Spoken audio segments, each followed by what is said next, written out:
Good day, everyone. Our topic is all about growth strategies for entrepreneurial ventures. Chapter 13, Strategic Entrepreneurial Growth. First is to introduce the importance of strategic planning with emerging firms. Second is to delve into the nature of strategic planning. The third is to examine the challenges of managing entrepreneurial growth. The fourth is to discuss the five stages of a typical venture life cycle, which is development, startup, growth, stabilization, and innovation or decline. So the fifth one is to examine the transition that occurs in the movement from an entrepreneurial style to a managerial approach. Next, to identify the key factors that play a major role during the growth stage. Second, is to discuss the complex management of paradox and contradiction. The third is to introduce the steps useful for breaking through the growth wall. The fourth is to explore the elements of building an entrepreneurial company. The fifth one is to identify the unique managerial concerns with growth businesses. So most entrepreneurs planning for their ventures is informal and unsystematic. So the need for formal, systematic planning arises when the first one is the firm is expanding with constantly increasing personnel size and market operations and a high degree of uncertainty exists, and also there are strong competition, and last is there is a lack adequate experience either technological or business. Strategic planning. So the formulation of long-range plans for the effective management of environmental opportunities and threats in light of a venture's strengths and weaknesses. These are the kanang includes. The first one is defining the venture's mission. The second one is the specifying achievable objectives and developing strategies, and lastly is the setting policy guidelines. So when we see strategic planning, which means creating a clear long-term plan for an organization, school, or also business or team, so it can reach its goals in the future. So here are the basic steps in strategic planning. First is to examine the internal and external environments for the venture, which is SWOT, which is the meaning of the SWOT, which is strengths, weaknesses, opportunities, and threats. The second is to formulate the venture's long-range and short-range strategies, which is the mission, objectives, strategies, and policies. The third one is to implement the strategic plans, which is programs, budgets, and procedures. So the fourth one is to evaluate the performance of the strategy. The fifth is to take follow-up action through continuous feedback. The strategic management process. So there are three processes. First is strategic outcomes and strategic actions and strategic inputs. So there are two types of environment. The first one is the external environment and the second one is the internal environment. So strategic intent and strategic mission. So there are two types of, which is the strategy formulation and strategy implementation. So, sa strategy formulation, which is na belongs sa business level strategy, si acquisition and restructuring strategies, and competitive rivalry and competitive dynamics, and international strategy, corporate level strategy, and cooperative strategy. While ari naman sa strategy implementation, which is na belong din hiya ang corporate governance and strategic leadership and organizational structure and controls, and also sa strategic entrepreneurship. So both of them strategic competitiveness above average returns. So the strategic management process, in which means refers to a systematic uh, step-by-step approach that organization use to plan, implement, and evaluate also. So these strategies is to achieve their goals. So which is in simple terms, it is how a company plans its futures decide what to do, takes action, and checks if the strategy is working. So demand on strategic managers time and decision making speed, and also problems of internal politics and environmental uncertainty, and the entrepreneur's vision. So here is the step one. First is the commitment to an open planning process. The step two, which is accountability to incorporate conscience, and step three, establishment of a pattern of subordinate participation in the development of the strategic plan. So here is the reason for the lack of strategic planning, which is time of scarcity and lack of knowledge. And the third one is the lack of expertise or skills. And the fourth is the lack of trust and openness, and also perception of high cost. So, findings of strategic planning studies. So, the strategic planning is of the value to a venture in the planning influences a venture's survival. So, here is the benefits of long-range planning. The first one is the cost savings and more efficient resources allocation, and improve competitive position in more timely information, and also more accurate forecast, and reduce feelings of uncertainty and faster decision making, and lastly is the fewer cash flow problems. Strategic planning categories. So the first category, which is no written plan, and category 2, moderately sophisticated planning, and category 3, sophisticated planning. So the results is more than 88% of firms with category 2 or 3 planning perform at or above the industry average, compared with only 40% of firms with category 1 planning. So, all research indicates the firms that engage in strategic planning are more effective than those that do not. So, the planning process rather than merely the plans is a key to successful performance. The fatal mistakes that entrepreneurs fall prey to their attempt to implement a strategy, which is fatal vision number one. So first is misunderstanding industry and attractiveness. And fatal vision number two is no real competitive advantage.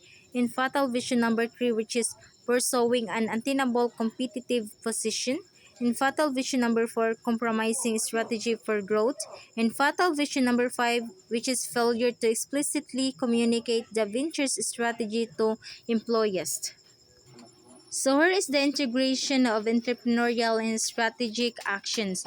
There are two actions. The first one is the entrepreneurial actions, and the second is the strategic actions, which is na belongs to innovation, networks, internationalization, and organizational learning, and top management teams, and governance, and also growth, which is wealth creation. So, meaning of entrepreneurial and strategic actions is referred to the decision, initiatives, and steps taken by a business or individual to start, improve, and grow a venture while also ensuring long-term success.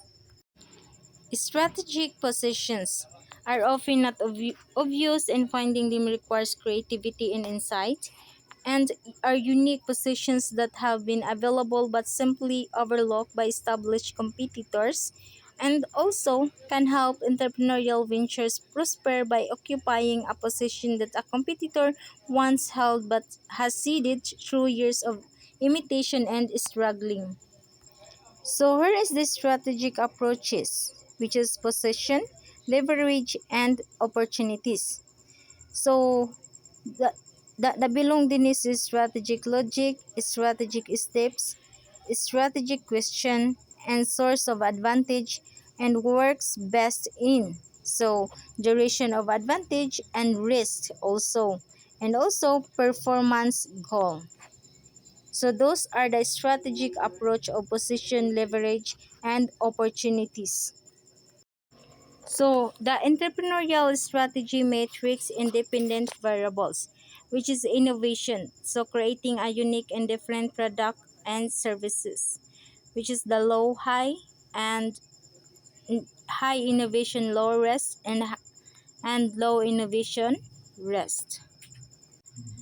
The entrepreneurial strategy matrix appropriate strategies, which is more quickly protect innovation, lack in investment and operating costs via control system and contracts and other measures, and defend present position, accept limited payback, and accept limited growth potential, and also reduce risk by lowering investment and operating costs and maintain innovation, and outsource a high investment operations and joint venture options.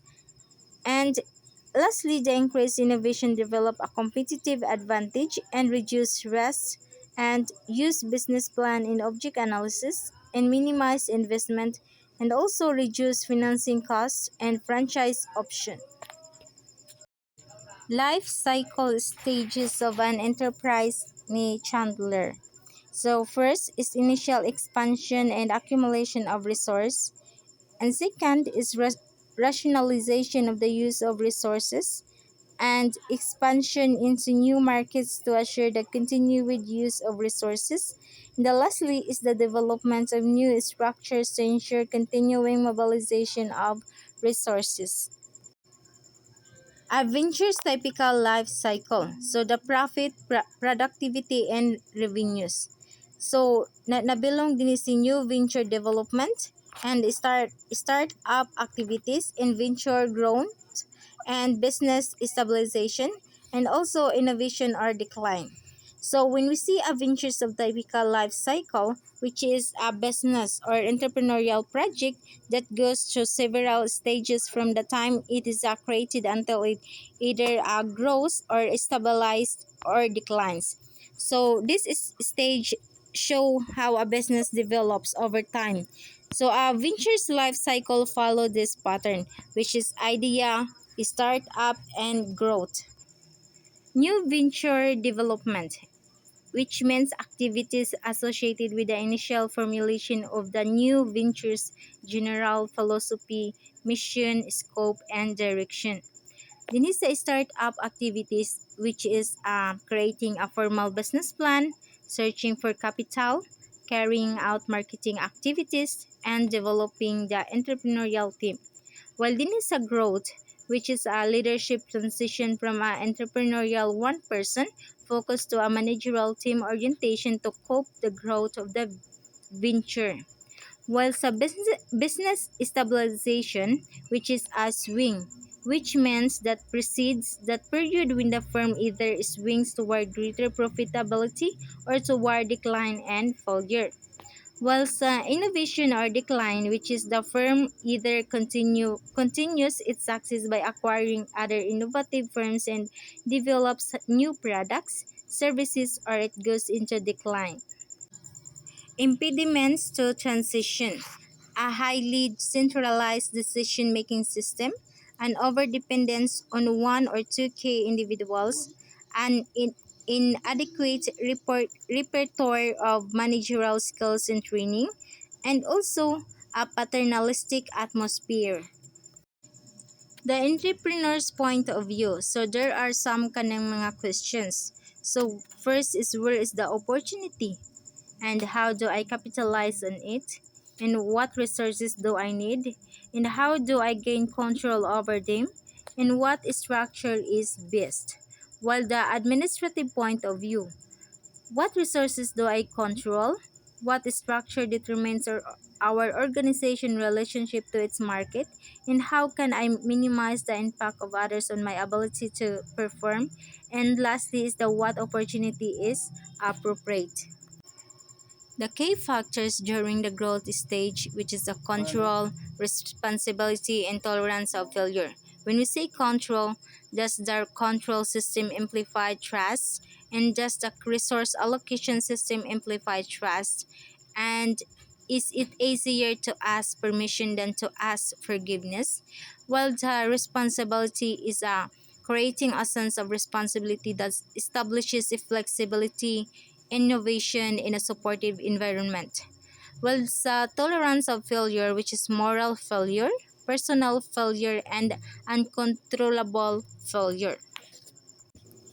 Bureaucratization versus decentralization, and environment versus strategy, and strategic emphasis, which is quality versus cost and versus innovation. Successful growth oriented firms have exhibited consistent themes. The entrepreneur is able to envision and anticipate the firm as a larger entity, or the team needed for tomorrow is hard and developed today. In the original core vision of the firm is constantly and zealously reinforced, and a new big company processes are introduced gradually as supplements to, rather than replacement for existing approaches. And the hierarchy is minimized. And lastly, the employee holds a financial stake in the firm. Internal constraints on managing growth, which is lack of growth capital and limited span of control, and loss of entrepreneurial vitality, and the case steps in managing growth and change, which is creating a growth task force and planning for growth with strategies and maintaining a growth culture. And the last one is developing an outside board of advisors. Building dynamic capabilities internally through the utilization of the creativity and knowledge from employees, while the externally through the research for external competencies to complement the firm's existing capabilities. So what entrepreneurs do, which is perceive a unique opportunity, pursue the opportunity, and believe that success of the venture is possible. The future goals, which is change and status quo, and perceived capability is the black and possible. Ang black, which is nabilong din ang frustrated manager and classic bureaucrat, while the possible is the entrepreneur and satisfied manager. An entrepreneurial firm, it increases opportunity for its employees, initiate change, and instills a desire to be innovative. So, how to remain adaptive and innovative? Which is first is share the entrepreneur's vision and increase the perception of opportunity, and institutionalize change as the venture's goal, and instill the desire to be innovative. So, na involved din ang reward system, an environment that allows for the failure, and the flexible operations. The growing venture na belongs si distinctiveness of small size, continuous learning, and community pressures, and one-person band syndrome, and time management also. Assessment, analyzing daily activities and ranking them in order of importance, and dividing and categorizing activities based on the manager's ability to devote the necessary time to the task, and handling repetitive daily activities is made easier if instructions are provided. Whilst the delegation, which is creating our procedures for various tasks, allows for others to carry out these tasks. Global entrepreneurs rely on global networks for resources, design, and distribution, are adept at recognizing opportunities that require agility, certainty, and ingenuity with a global perspective, and also must be global thinkers in order to design and adapt strategies for different countries. So here is the key terms and concept, which is entrepreneurial firm, entrepreneurial leadership, entrepreneurial strategy matrix, global entrepreneur, growth stage, growth wall, innovation, lack of expertise or skills, lack of knowledge, and lack of trust and openness, and life cycle stages, and moral failure. And also new venture development, one person band syndrome, and perception of high cost and personal failure, and stabilization stage, and startup activities, and strategic planning, and also strategic positioning, and SWOT analysis, and time scarcity, and lastly is the uncontrollable failure. That's all our topic, and thank you for listening. Reported by Maricar Sibancao, BSTD 3B.